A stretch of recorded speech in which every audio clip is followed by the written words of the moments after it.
Good evening, y'all. Welcome to the Spiritual Speakeasy, where the bar is always open and the spirits are always served.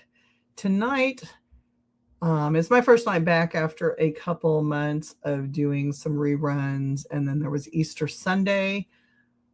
I have been very busy in the paranormal circuit, as well as dealing with some kidney stones and some other things. So chose to just kind of go off the air for a while, but we are back, and we're back at 7 p.m. now. I've moved the time to 7 because 6 o'clock is dinner time, and it's really hard to be here at 6 p.m. when you're trying to finish dishes or get dinner for your family. So I thought I would move it ahead an hour and we'd try this out. I want to welcome everybody who's here, who's on. Tonight, I wanted to talk about dark and light, or light and dark, whichever you choose to say first, constructs, which would be your heaven and hell in Christian religion and other things like that. So I thought I would have a discussion about that. And of course, if there's any questions and I need to turn my comments on, I guess that would probably be a good thing to do. Look at that. There we go. Comments are on. Welcome, welcome, welcome, welcome. You've not missed anything if you're just now joining us tonight. We're talking about light and dark constructs, which would be your heaven and hell in Christianity and several other types of religions. One of the things I wanted to say is this is not going to be pretty spirituality tonight. I don't do pretty, and those of you guys that know me and have been along for the ride this whole time know that I don't do pretty spirituality. I do pretty cut and dry, pretty blunt, and I work more towards dark. Hello, how are you? I'm going to call you Tyler. How are you, Tyler? Thank you for joining me. So pour a drink. This is the Spiritual Speakeasy. Pour a drink, light a smoke, settle in. It's going to be an hour of some interesting dialogue. Tonight, we're not doing pretty spirituality. Tonight, we are not doing love and light. We're not going to embrace your inner darkness or do actual shadow work tonight either. That's not what we're doing tonight. We're going to do truth. And I'm going to tell you the truth from doing a lot of research on things and also from my own perspective, because I do tend to work more dark than light. Everyone talks about light and dark like they're moral choices. I'm a light worker. I'm a spirit worker. I only work with heaven. I only work with the angels. I only work with this. I only work with that. Well, if you research angels are not all light. They were pretty grim. They did a lot of bad shit, quite frankly. And that's how that is. And when you go through history, the darkness wasn't always the dark. It was, the bringer of light, the knowledge. So when you look at that kind of thing, it's not a moral choice. Light and dark is not a moral choice. They are constructs. They are truly constructs. They are operating systems.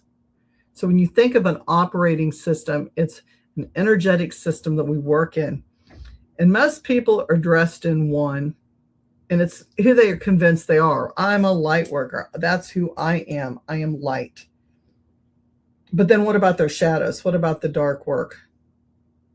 So you're saying you don't have a dark side. You're saying you're not interested in that, because there has to be a balance, the yin and the yang, the light and the dark. Too much light and you become polished. You become controlled. You become acceptable. And that's what people want. People want to be accepted, right? And so they choose light. Hang on a second. I've got people texting in. Hang on. I'm working on 3 different systems here.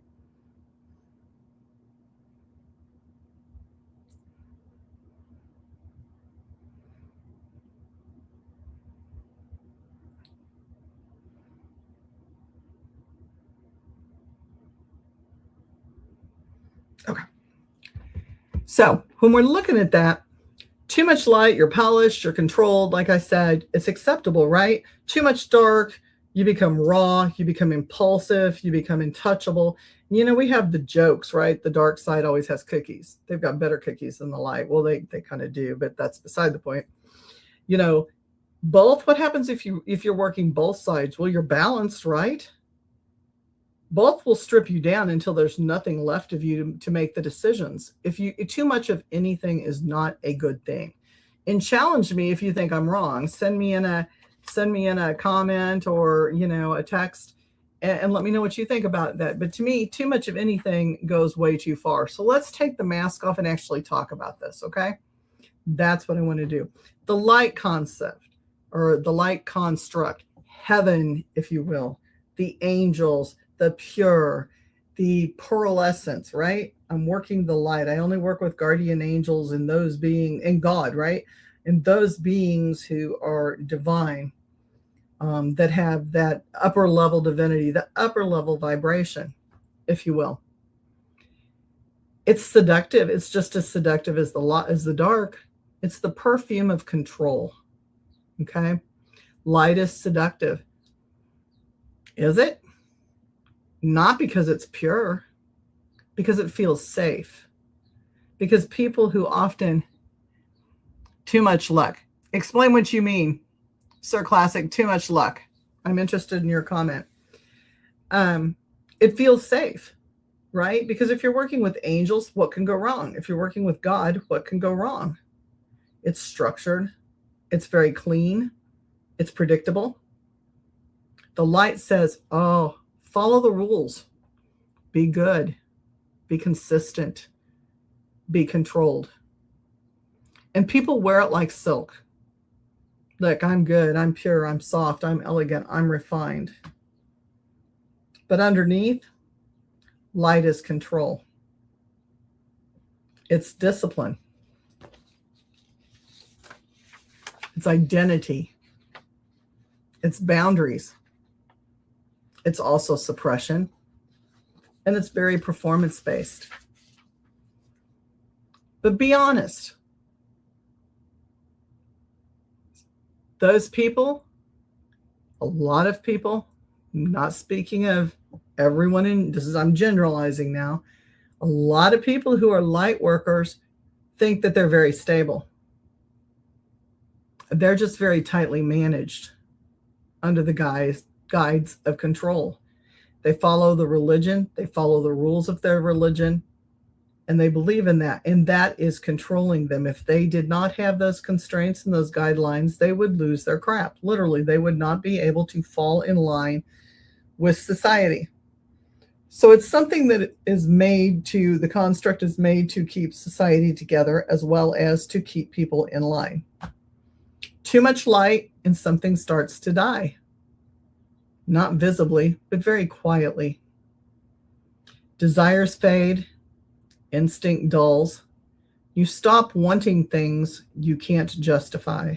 Now, I'm not talking about losing control and,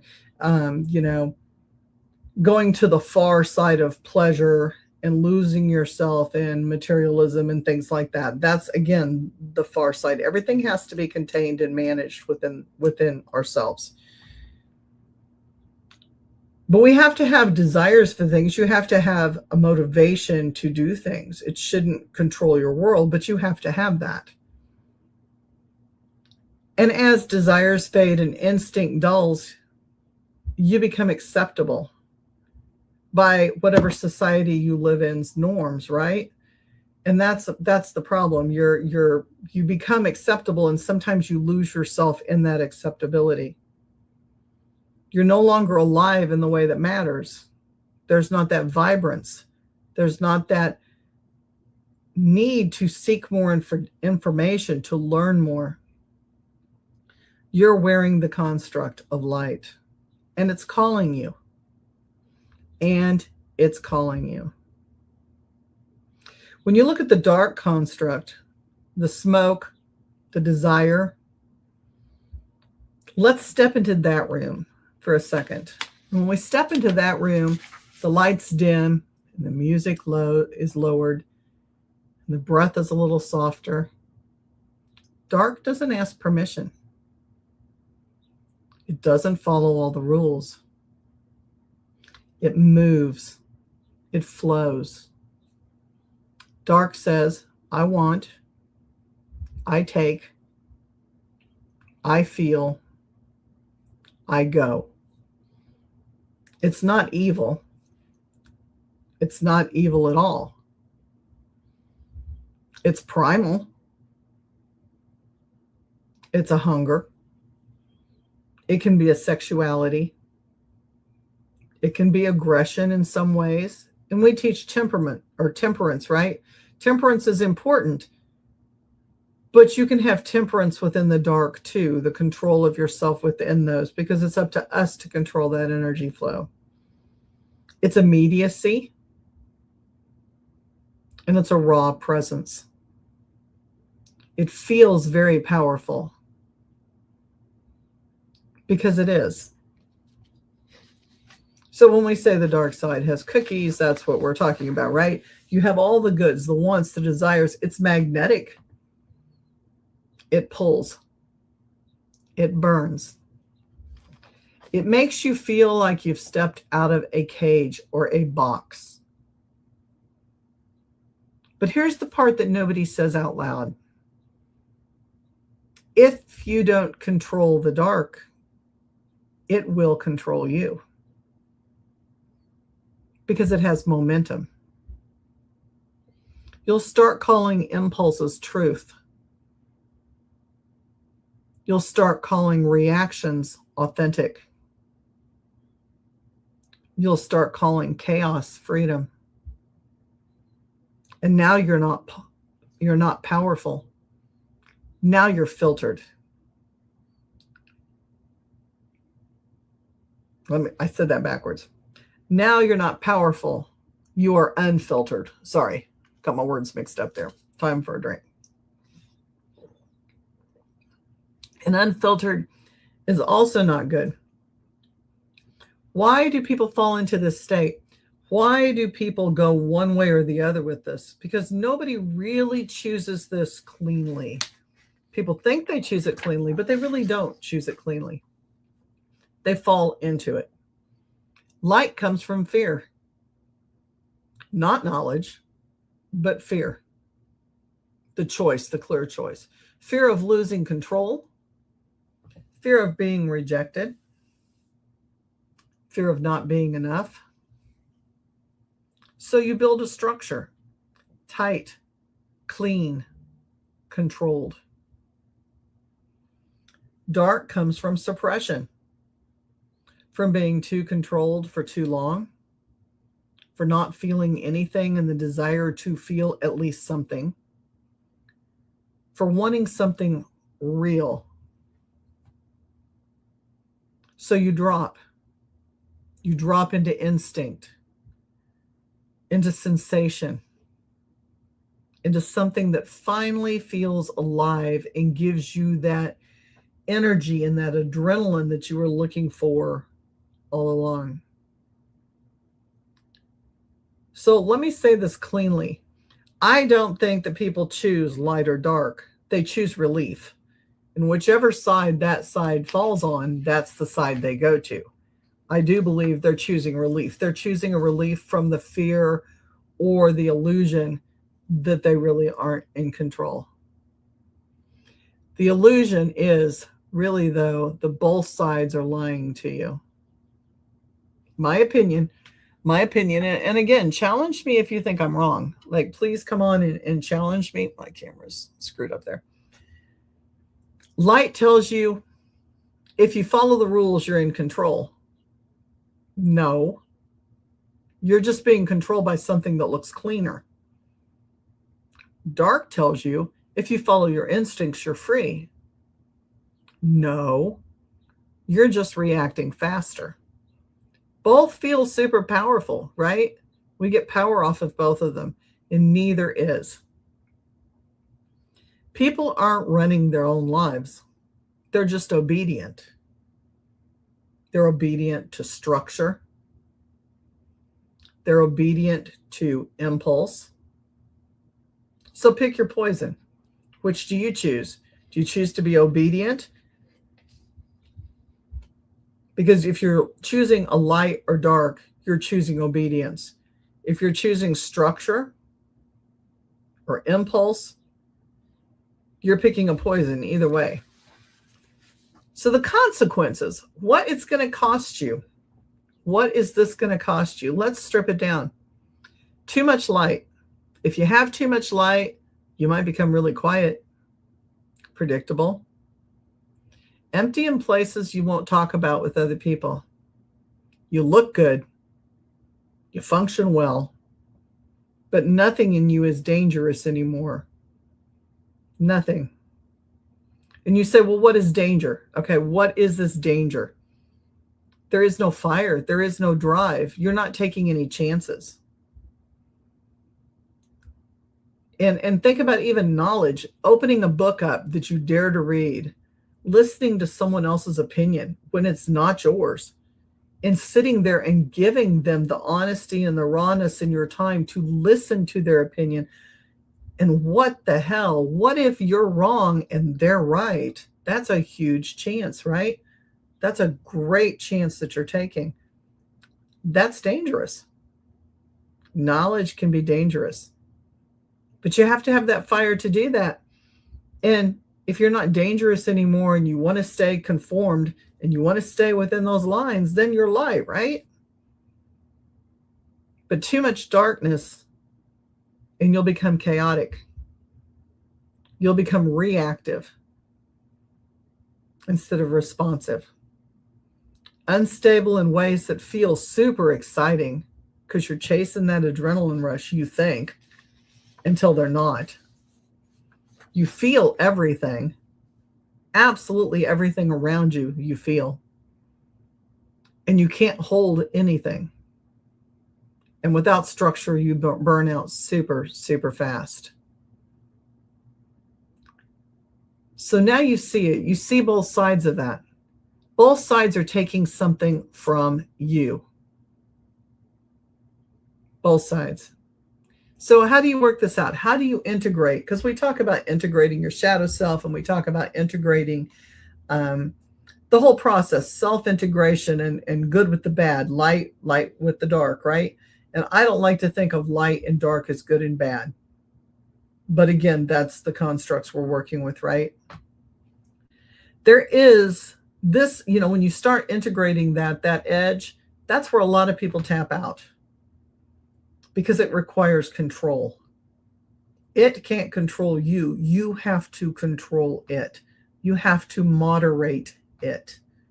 There has to be an active part. You have to take part in it actively. And this is where people do. They walk away from it, or they just label themselves and they stick with the label. You don't choose light. You don't choose dark. You wear both. And really, to be balanced, you have to have both. You have to be able to understand that there are both, like silk and steel. Think of the courtesans and the beautiful silk they wore and the blades they wore underneath. You wear both. You feel the urge, but you don't act on it immediately. That's where temperance comes in. Using your virtues with both sides is where all of this comes in.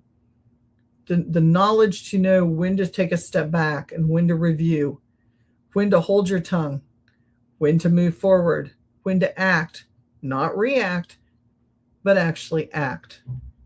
You don't act immediately on anything. You maintain your own structure, your own ruler, your own guidelines, your own boundaries, not set by other people, but set internally by yourself. You don't suffocate yourself with it. You step into it intensely. You learn everything that you can learn because knowledge is power. And you don't lose your name inside of it. That's power. So when you're talking about light and dark, we have to think about, if you can't control your darkness, it will own you. If you can't access it, you will never truly be alive. It's not about good and evil. It never has been about good and evil. It is about command and having the knowledge and the ability to command your own actions and to be responsible for your own thoughts, your own actions and reactions, and where you're working within the lines. And most people don't have that kind of control. So when people come to me and they say, hey, I want to work with the dark, well, that's great, but you can't even manage your trauma. You can't even manage your own issues. You can't put boundaries on other people. If you can't do those things, you shouldn't be working with the dark.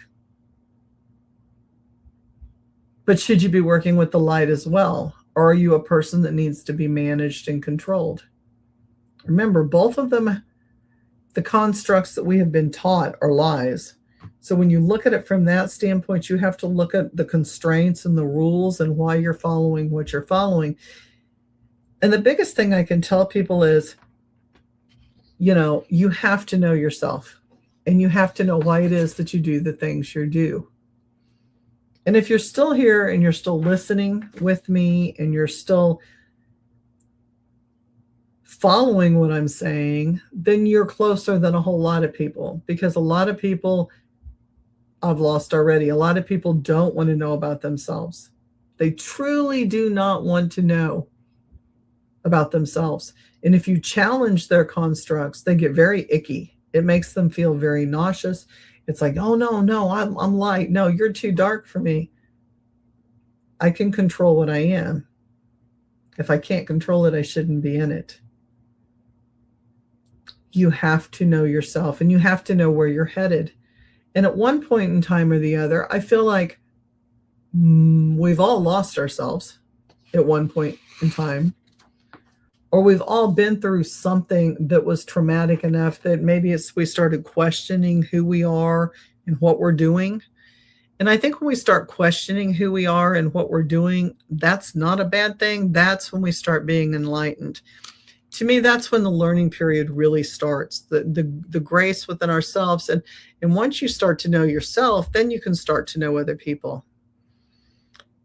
Sometimes we do things because we think, oh, it's going to give us power, it's going to give us image, or it's great, it's going to give us, we're buying into that whole essence of attention and gratification immediate.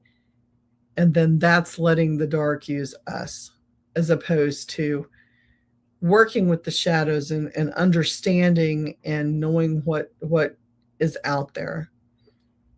So when you know where you've been and why you've been where you've been and why you're doing the things that you're doing, and you start recognizing those patterns, because the patterns are the first things that we should know. Why is it that you go to this? Why is it that you refer to that? Why is it that you're walking through the path that you're walking? Is it because it's safe? Is it because it makes you feel safe? Because is it really safe? Anything in excess is not safe.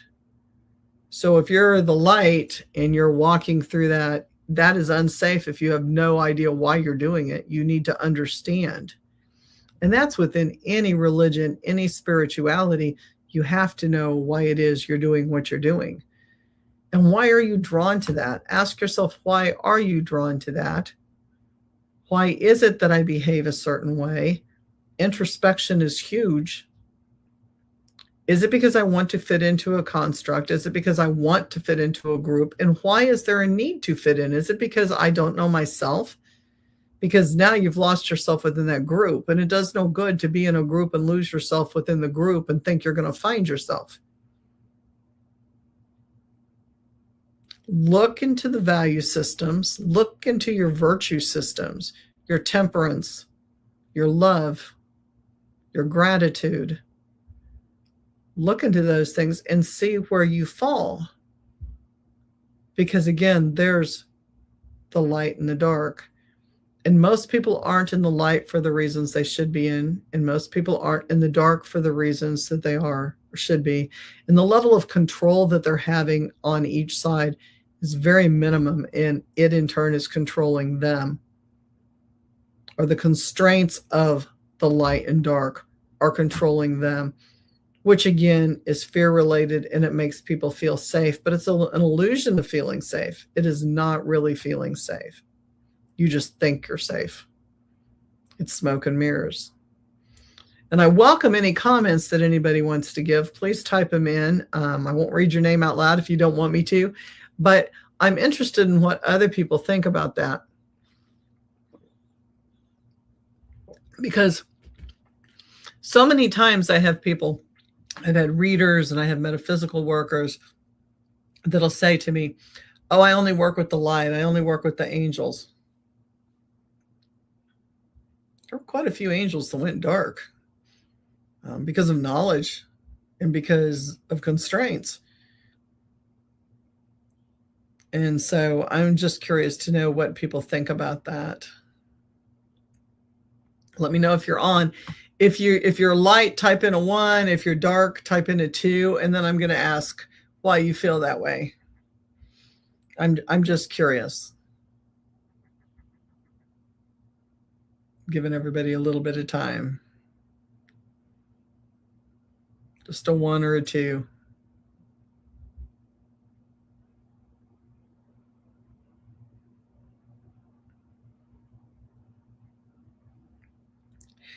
So, some of the comments that I'm getting are, and I'm watching other medias,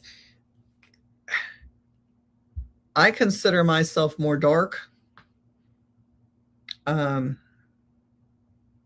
don't like the rules that people play by in the light. I don't like the understandings of the light. And the vibration is great.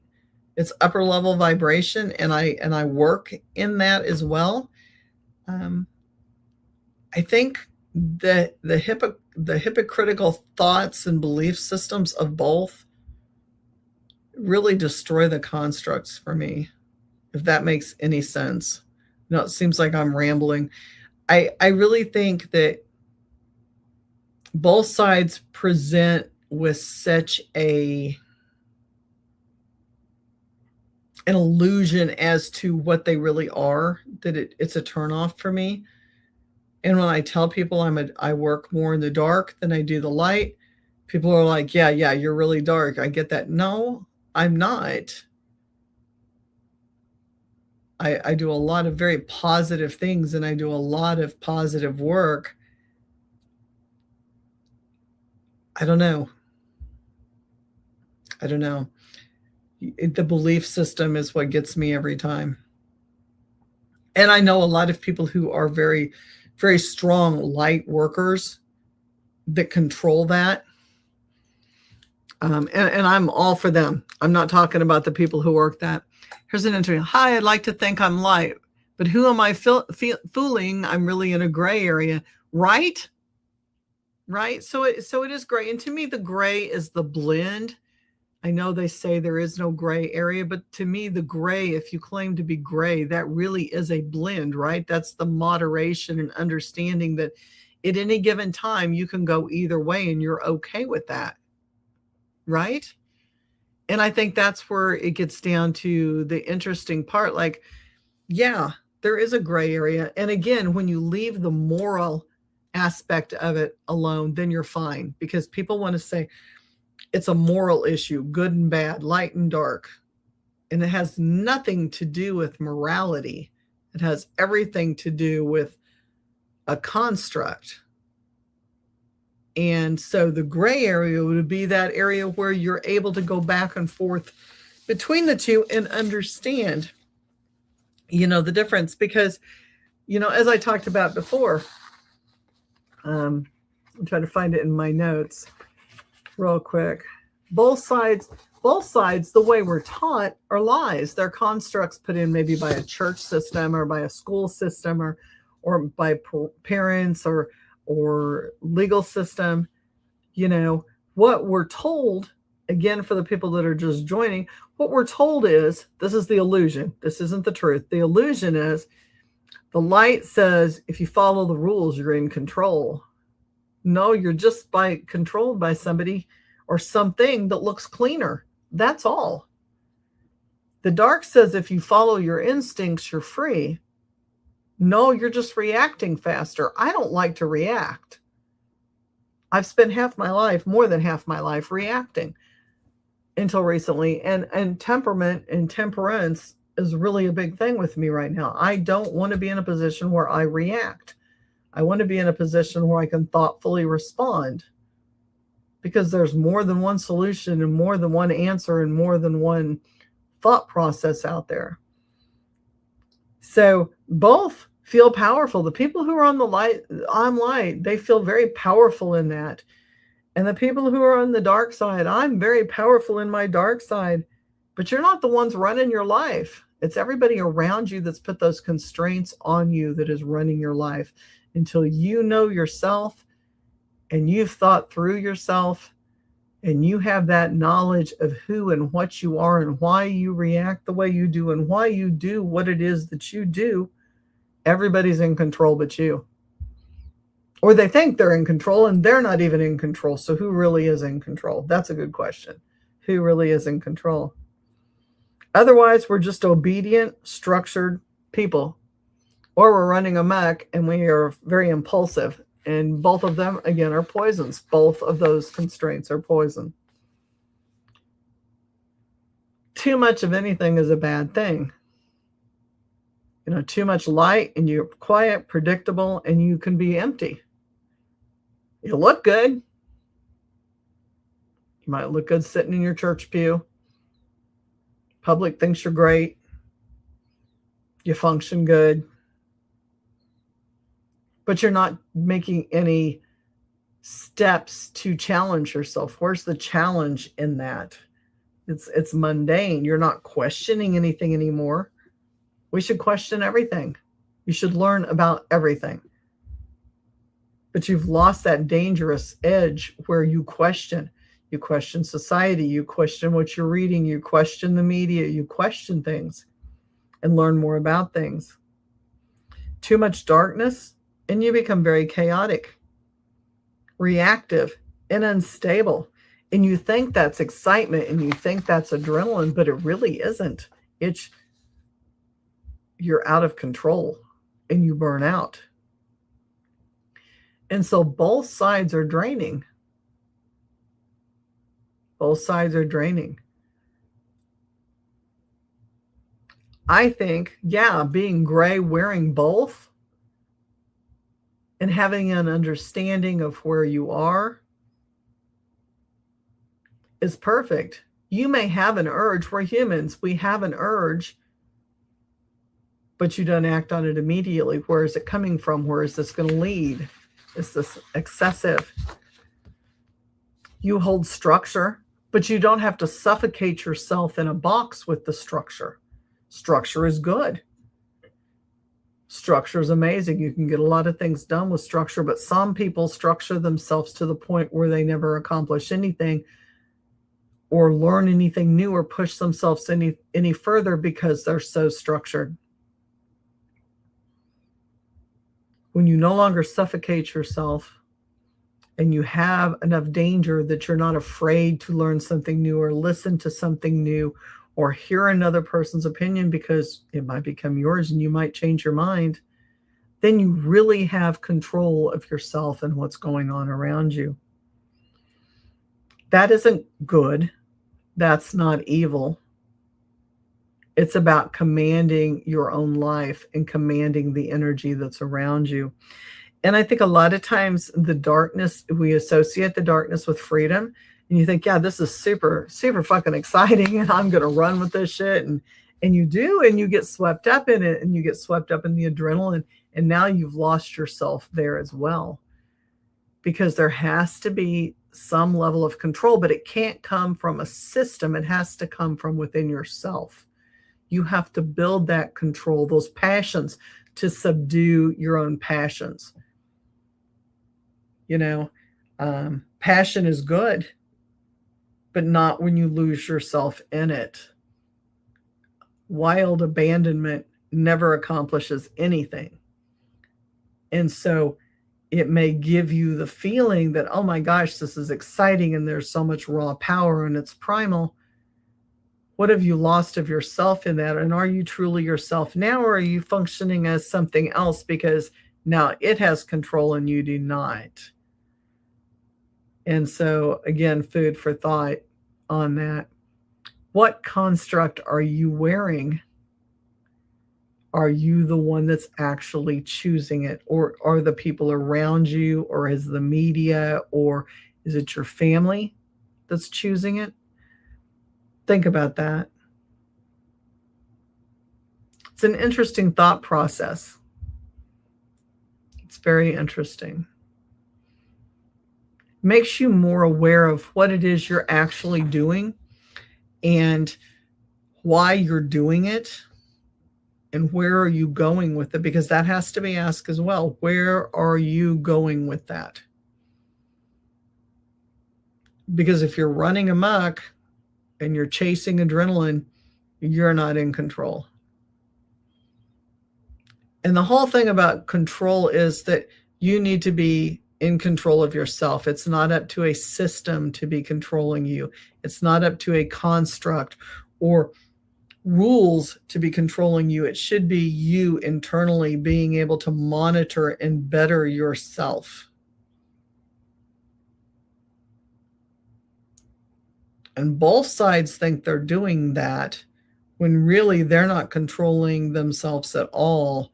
They're being controlled by the construct, which was kind of my point with the whole thing. Food for thought. Food for thought. Again, I'm on for another almost 20 minutes. So type in. One comment was, like I said, they like to think they're light, but they're probably more gray. I think, well, a lot of us function in the gray area, so that we have that control. But I know a lot of people who function completely in the dark and have no control. And I know a lot of light workers who think that they're very God-based and very, heaven, Jesus, and angels based, and they have no control there either. So, it's kind of you're damned if you do and damned if you don't, because if you don't have the control, then you've kind of lost the whole point of everything. So with that being said, I want to jump to a couple other things tonight. We have some amazing things coming up. Of course, this is the Spiritual Speakeasy, where the bar is always open and the spirits are always served. I'm part of Supernatural Inc. LLC, their YouTube and their network. And I want to give a shout out to them. I also want to give a shout out to Paranormal Task Force X. This Saturday, the 18th, we have an investigation in Potosi. It is selling out. The weather may be a little crappy, but it's going to be super, super, super cool. And you probably want to get some tickets for that, because it is a really, really neat area that we're going to be investigating in. And Paranormal Task Force does provide equipment. If you do not have any, it is free of charge.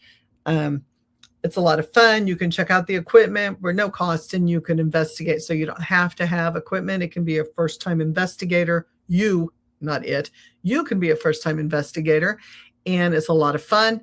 And you just should come check us out. It's a lot of fun. Potosi is an amazing place. I've been there once. It is a lot of walking. Put some muck boots on and come along with us.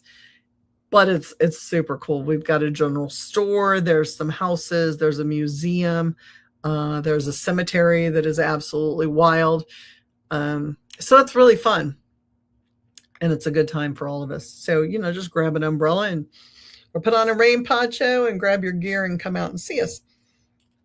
And sorry, I'm vacillating because I can't really see the screen without my glasses, and then really can't see the screen with my glasses. I'm kind of in that in between. So that's what I've got going on. I also have some really cool stuff going on with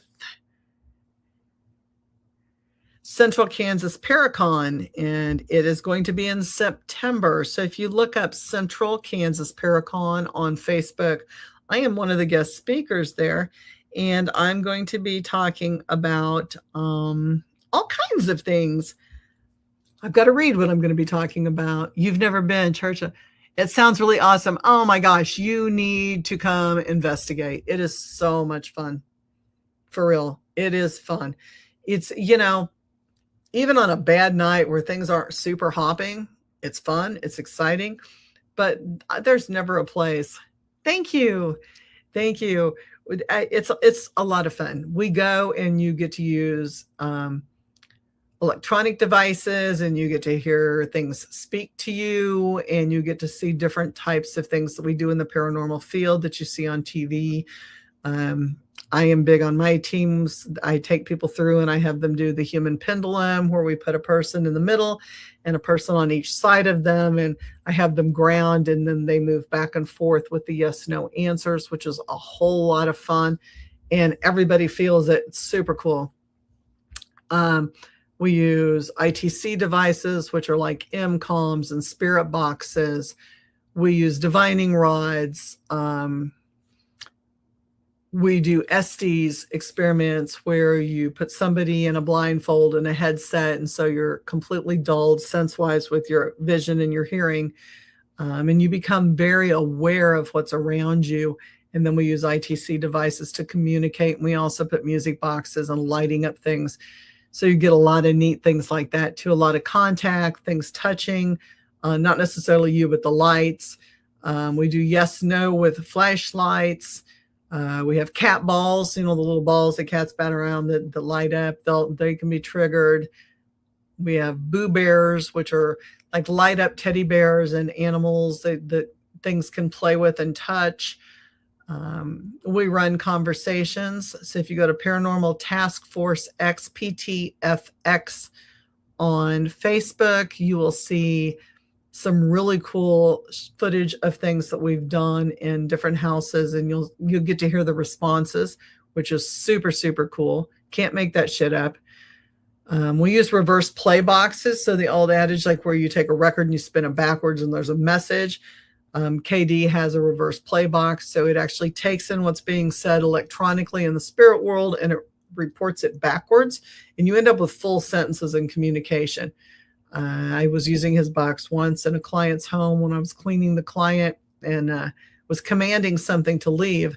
And I commanded in the name of Jesus Christ that it leave the room or leave her house. And it came out, Jesus Christ is a fucking liar. And it was clear as day, and it came out, that was backwards. So you're not getting radio frequencies and you're not making that shit up when something like that comes out. So it's really spectacular. So I think tickets are $50 for that, which is super fucking cheap. And it's an all evening event. It starts at I don't know what time it starts at. I'm terrible with those things. 6 or 7 in the evening and goes till 3 in the morning. So it's a late night. Hot damn. Yeah, you should come out. It's a lot of fun. Potosi isn't that far away, and it's going to be really cool. So that's going on. Central Kansas Paracon. I was going to get back to that. I am talking about, hang on. It says, because I never know. I have several things I'm speaking at. I'm an intuitive and experienced paranormal investigator who connects with the unseen and explores the unknown with a raw, authentic approach. I guess that's what I'm talking about. Yay, look at that. But that's my there's my picture, and there's my ad for Central Missouri or Central Kansas Paracon in September. So you want to get your tickets to that. There's going to be hella good speakers there. Hella good speakers. It is going to be exciting. That's going to be super cool. Also, probably I've got a, let me see what else I got coming on. Let me get on my calendar that just disappeared. Where'd my calendar go? So that I can let people know where we're going to be. So we've got Potosi. That's coming up. That's going to be super cool. Chris and I are going to be doing the Unholy Trinity tour in May. We're not leading the tour. We actually just bought tickets for that tour. But if you want to come out and see us and work with us, you're welcome to join our team for that. That is going to be, what is that going to be? Malvern Manor, McIntyre Villa, and Sleeper Mortuary. So we're going to be doing those 3 things 3 nights in a row, which means, you're investigating till 3 or 4 in the morning every night, and you're getting up and doing it again the next night. That's going to be super cool. We have Pythian Castle. So if you're local, Jeff City, Holt Summit, around Central Missouri, Springfield is Pythian Castle. That is on the 30th of May. That is going to be a lot of fun. Hey, Brandon, how are you? Hey, shout out to Brandon. That's going to be super cool. It's a super fun place. I had the best time at Pythian Castle the last time. I was between the first and second floor behind the stage. And oh my God, shout out to the spirits that connected. We had a great time.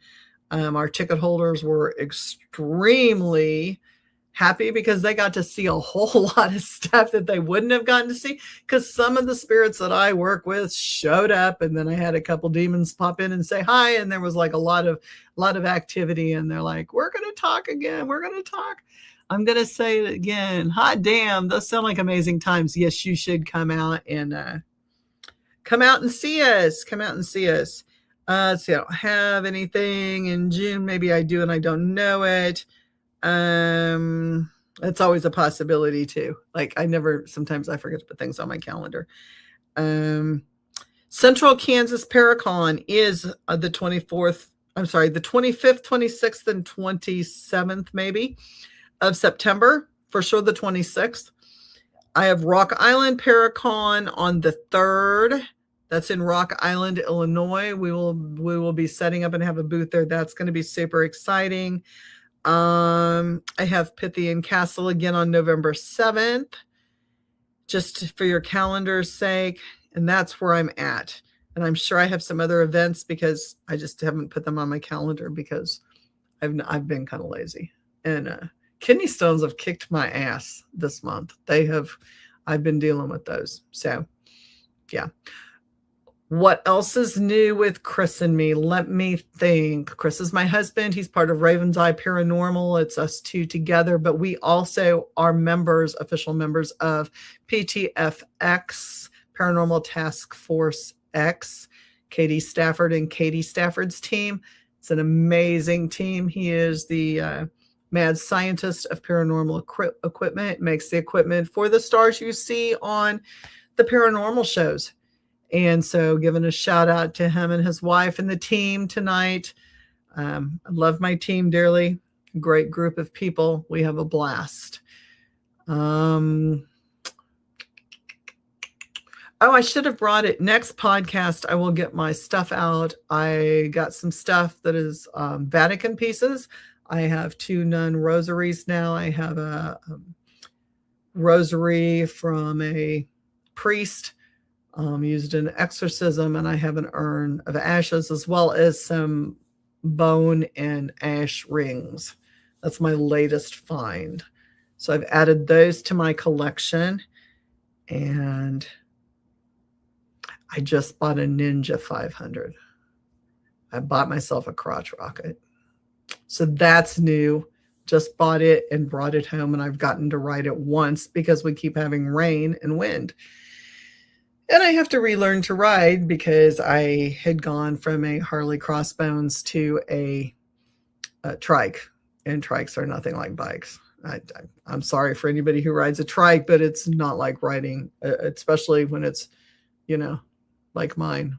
It's a Can-Am, and that's not like riding a motorcycle. So now I'm relearning to ride a motorcycle. That's what's new in my world. What's new in yours? What's up with you, Brandon? Tell me what's going on. Everybody having a good evening? Everybody having a good evening? I hope you are.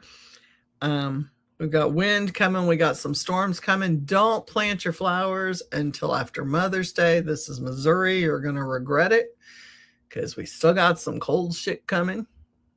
You don't want cold shit. I'm trying to think of what else to fill time with. Somebody give me a topic. Somebody give me a shout out. Give me a shout out.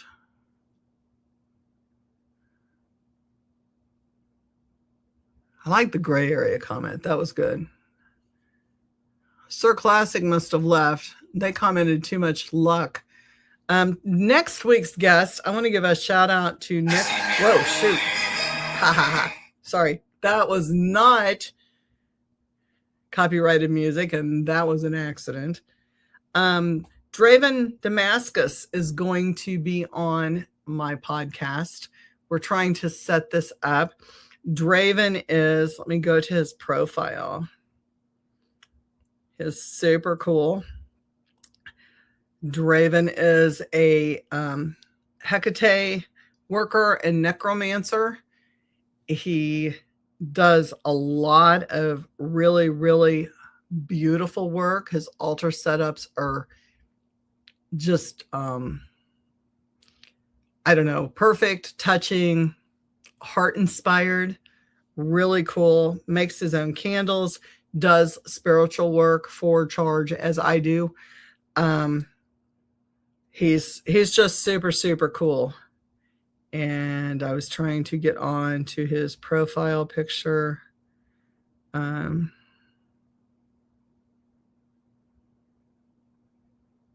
Trying to, I'm not good at this stuff. This is Draven Damascus. I don't know, my camera's not. But he has a lot of good videos if you're interested in looking at his work. Is definitely a witch, goes into cemeteries and charges and recharges, does work with the dead. And we have a lot to talk about. We're going to talk about Hecate and Hoss of Hecate. And there's going to be some controversy over that because we have information to share about that. And also we're going to talk about mixture of practices and how he practices. Both of us believe that you don't mix practices.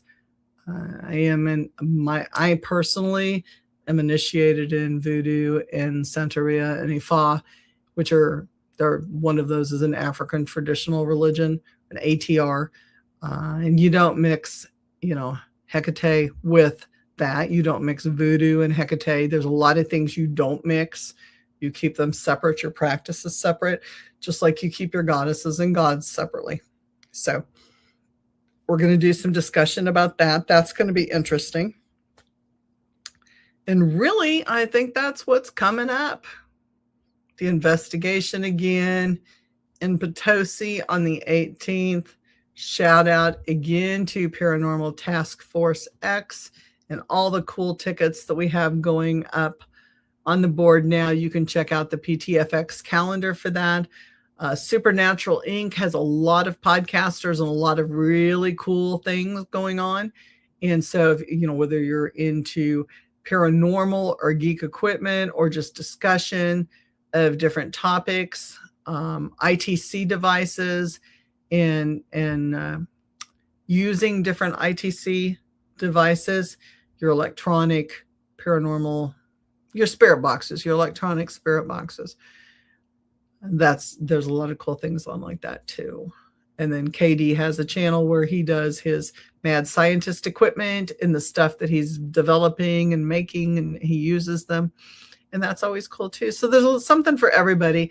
And again, sorry that I have not been on for a couple months, but I've been running reruns. There's a lot that's been going on in my world with paranormal and doctor's visits and procedures and things like that. But we are back on board, scheduled. We will be at 7 p.m. on Sunday evenings. I look forward to seeing each and every one of you. It is so great to be back on and to have this number of people. I am so grateful, so appreciative, and it's been lovely. And with that, I'm going to tell you all good night. And I love you, and I will see you all next week, unless anyone has any last comments. And I will wait a second to see if anyone has any last comments, because I'm always open to those. Get my glasses off so I can see since I sat forward. It's kind of one of those things where you're going back and forth between the screen again. And damn, they just don't have something for in between.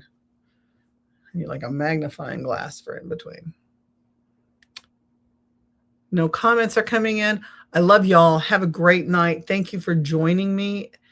It's always the spiritual speakeasy where the bar is always open and the spirits are always served. So glad you're back. Thank you so, so much. I really appreciate you all. Thank you guys. Good night.